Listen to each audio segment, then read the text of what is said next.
When it comes to Salt Lake City housing, there is no shortage of demand for housing units out there. It's been said in the past that we're roughly 30,000 housing units short of how much demand is out there. Basically, what that means is there's a lot of people out there who are looking for housing but are not able to find it. That means that they're stuck in a situation where they're either living with parents, they're living with friends, they're living in somebody's basement, or they're living out of state and waiting to move into the state. In this video, we're going to talk about why Salt Lake City wants to add 10,000 new housing units in just the next 5 years and how they're going to do it.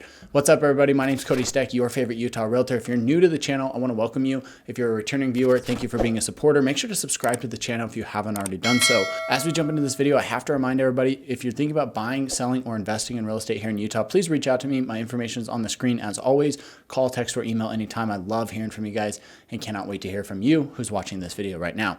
All right, so as mentioned, we're going to talk about why Salt Lake City wants to add 10,000 new housing units in just the next 5 years and how they're going to do it. This is a very, very interesting article. You're going to have a lot of people who agree with this. You're going to have some people who disagree with it. So it's going to be very interesting to see what you think after listening to this video. So let's jump in. All right, so starting out here, Utah's capital city is already on the rise, but now city officials are close to adopting a new housing plan that calls for thousands of more housing units to be added over the next 5 years as they try to balance out demand and housing affordability. One thing I do want to mention really quick is that Salt Lake City is actually a city that only recently people have wanted to live in. If you go back 20, 30, or 40 years, the city of Salt Lake was basically just a city where people worked, right? They lived out in the suburbs, they commuted to the city, and that's where they worked, and then they went home.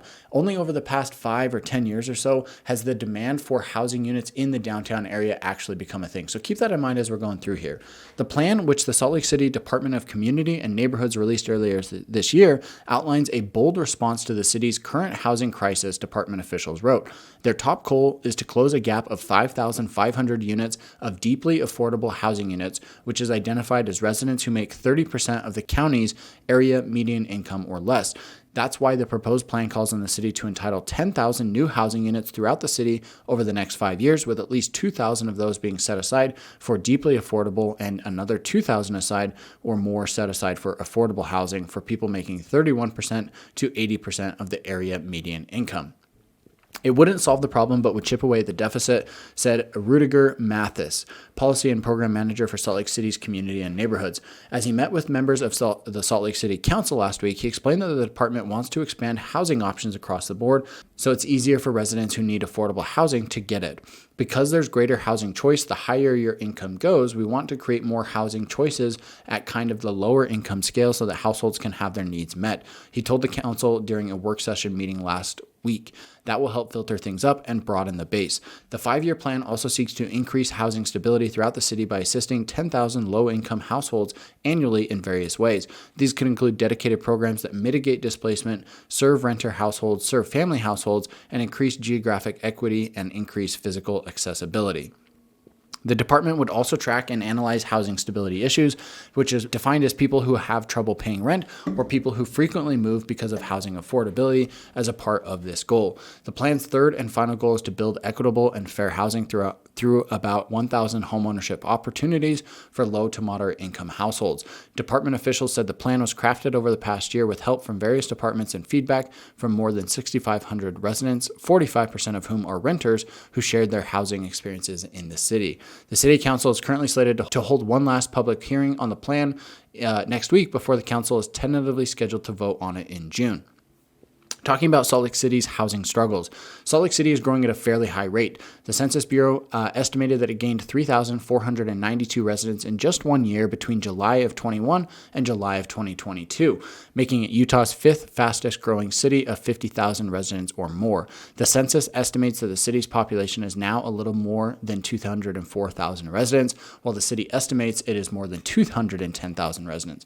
Either way, there are more people living in Salt Lake now than ever before. City housing officials also project that the city will gain more than 6,000 new residents over the next 5 years as it continues to grow. You can see this picture here of the giant high-rise apartment building or condo building. You're going to start seeing a lot more of these pop up over the coming months, over the coming years, and this is something that gets a lot of either praise and support, or it's going to get a lot of people who are very upset about it. You always have people who are on both ends of the spectrum.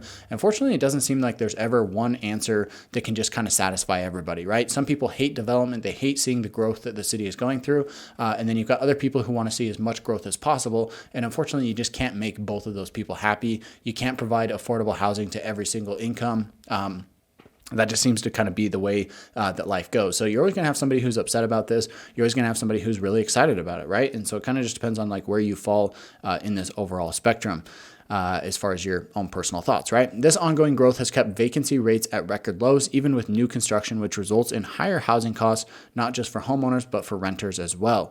Per the city's housing dashboard, the vacancy rate is currently 3%.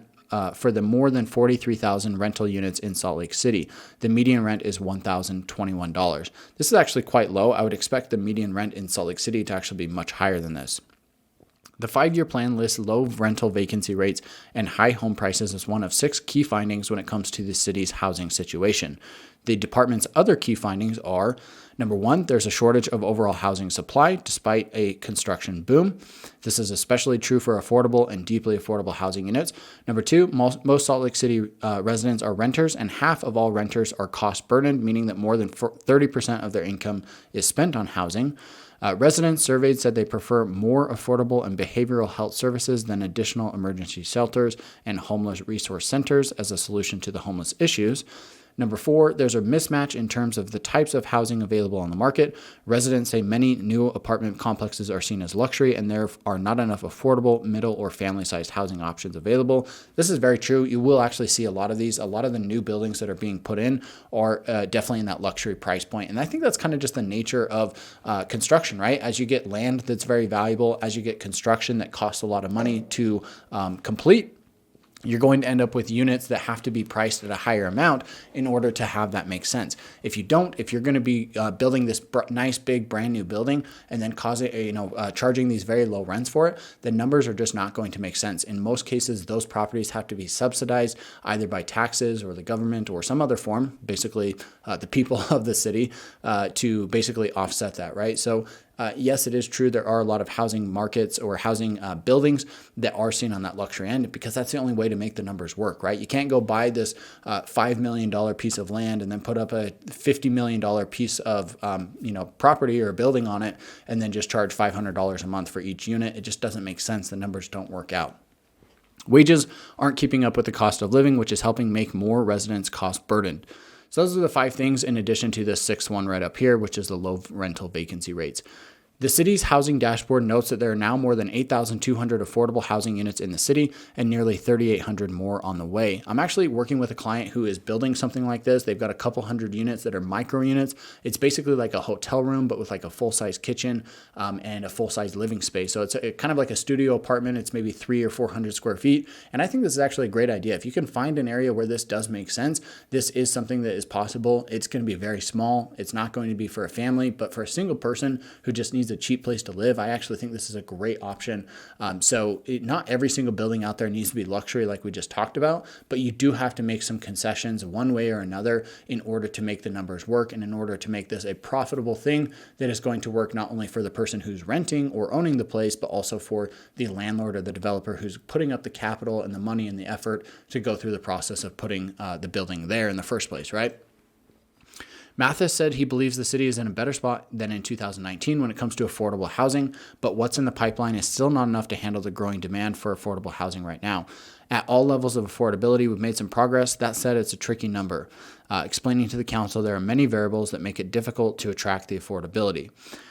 So chipping away at the problem. So I actually want to jump down here just a little bit and jump in here. So the state now requires cities to use at least 5 of the 24 affordable housing strategies it outlined in order to receive state funds, or 6 to be eligible for priority consideration.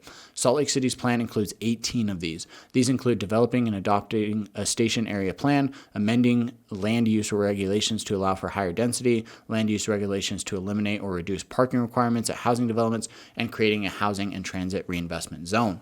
It appears that those who have something to say about the plan are split on it. As I mentioned earlier, you can't ever make everybody happy. They said there was a bit of a mixed bag of reactions when the department held a 45-day public comment window earlier this year. About 51% of about 100 residents offered a favorable response to the plan, whereas 49% did not, right? They didn't like it.